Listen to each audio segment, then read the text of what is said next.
3, 2, 1. Всички сигурно сте чували за монетите на Тръмп, Мелания, Иванка и тъна.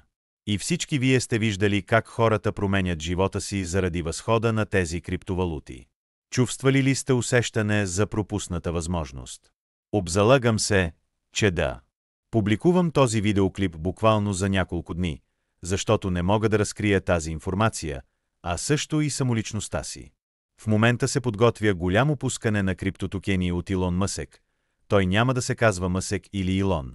Всичко е много по-просто. Получихме информация, че Мъсък и екипът му планират пускането на пазара в партньорство с Салона, а 99% от информацията потвърждава, че токенът ще се нарича със същото име като компанията на Мъсък, а именно X, бивш Twitter. За да не бъда голословен, ще представя доказателства, че вътрешните хора имат значение и това не е просто измислица.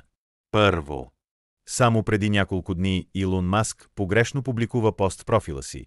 Предполагам, че е планирал да публикува много по-късно чрез функцията за отложен пост или просто погрешно е публикувал сега.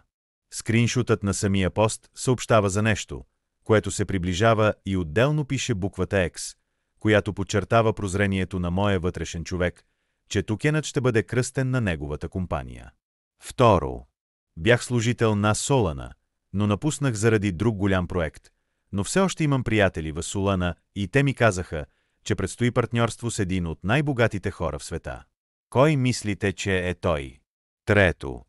Намерихме транзакции с някакъв токен в портфейла на Илон Мъсък, без име, но обемите са големи, а самият токен все още не е открит никъде. Четвърто.